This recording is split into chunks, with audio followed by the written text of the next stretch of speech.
Mes sœurs, mes frères, bienvenue en cette méditation sur les textes ce jeudi 23 novembre 2023, en cette 33e semaine du temps ordinaire. C'est Dieu qui donne la paix. La révolte des Juifs sous l'armée des Maccabées, conduite par Mattathias contre la puissance macédonienne, a rendu à Israël son indépendance. Le monde grec, par l'entremise du roi Antiochos IV Épiphane, voulait unifier tout le royaume et mettre fin aux particularismes locaux. Refusant la soumission politique et spirituelle en prenant publiquement position avec force contre un sacrifice païen, Mattathias, vers -175, montre aux Juifs le signe de la résistance pour la défense de la loi et recruta de nombreux combattants. Il est dit dans cet extrait des Maccabées: Mattathias se mit à crier d'une voix forte à travers la ville. Ceux qui sont enflammés d'une ardeur jalouse pour la loi et qui soutiennent l'alliance, qu'ils sortent tous de la ville à ma suite. Il s'enfuit dans la montagne avec ses fils en abandonnant tout ce qu'ils avaient dans la ville. Alors, beaucoup de ceux qui recherchaient la justice et la loi s'en allèrent vivre au désert.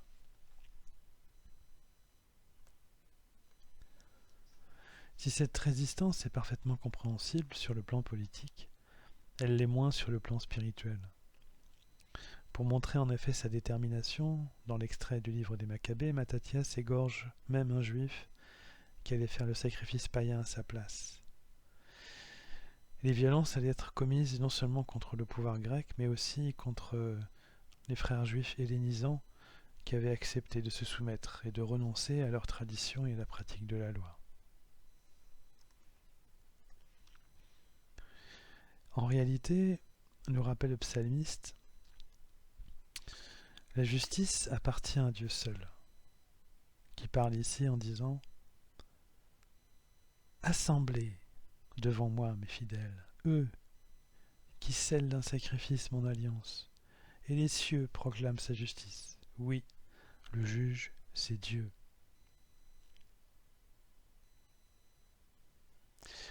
Après 30 années de combats, des combats contre la puissance grecque et combats aussi contre un courant plutôt libéral du judaïsme, ouvert et cosmopolite, l'indépendance d'Israël, acquise en -140, durera une centaine d'années, jusqu'au temps de Jésus, où la puissance grecque succéda à la puissance romaine dans le bassin méditerranéen. Au temps de Jésus, la question de la résistance au pouvoir romain se posa à nouveau, et la mémoire de la révolte victorieuse des Maccabées était dans toutes les têtes, et certains disciples, notamment des Zélotes, regardaient Jésus comme un nouveau Mattathias possible. En réalité, Jésus disait régulièrement que son royaume n'était pas de ce monde. D'ailleurs, devant le peu de faveur pour son ministère de la part des institutions juives, Jésus a eu cette terrible prophétie dans cet extrait des évangiles qui est soumis à notre méditation. Il dit en effet: en ce temps-là, lorsque Jésus fut près de Jérusalem, voyant la ville, il pleura sur elle en disant: Ah, si toi aussi, tu avais reconnu en ce jour ce qui donne la paix, mais maintenant, cela est resté caché à tes yeux. Oui, viendront pour toi des jours où tes ennemis construiront des ouvrages de siège contre toi, t'encercleront et te presseront de tous côtés. Ils t'anéantiront, toi et tes enfants qui sont chez toi, et ils ne laisseront pas chez toi pierre sur pierre, parce que tu n'as pas reconnu le moment où Dieu te visitait.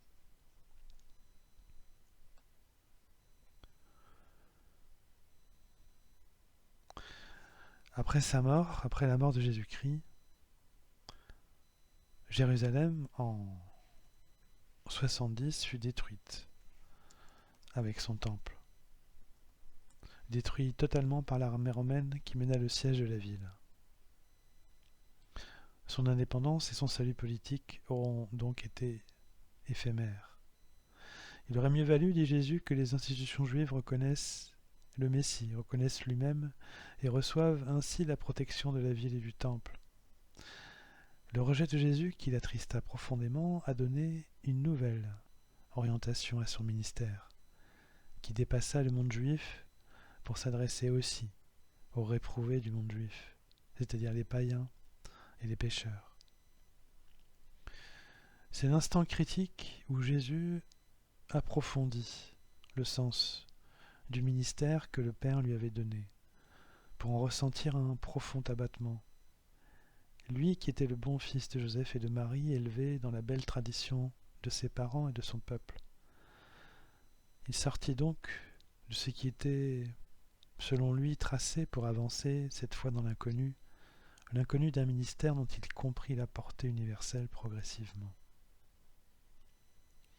Jésus-Christ, homme et pleinement Dieu, mais ici pleinement homme, pleure avec amertume sur le sort de la ville qu'il voit déjà détruite, tout comme le temple, par révélation de son Père. C'est la révélation de la fin définitive des sacrifices et la réalisation imminente du sacrifice ultime, le sien. La présence de Jésus signe, mes sœurs, mes frères, la présence définitive de Dieu avec nous. C'est l'Emmanuel qui est là et qui donne sa vie pour nous.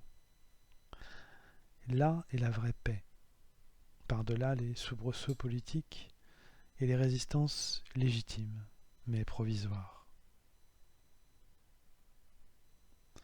La paix spirituelle surpasse toutes les paix politiques, car elle les conditionne et les structure. Elle leur donne stabilité et vie. Jérusalem et le temple ont été détruits une première fois durant l'exil, et pendant la déportation à Babylone. Et il en a été de même ensuite, en 70. Aucune action politique ni militaire ne l'a empêché réellement. Alors il nous faut œuvrer pour la paix en nous conformant nous-mêmes à l'amour de Jésus-Christ, en aimant Dieu et notre prochain. Servons nos frères et nos sœurs dans cette bienveillance constante et dans cette paix que nous donne Jésus-Christ, que nous voulons pour tous, maintenant.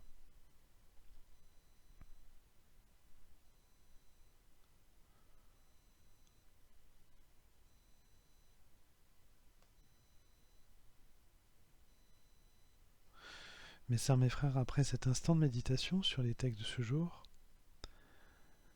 fondés sur Dieu qui donne la paix, je nous invite à la prière.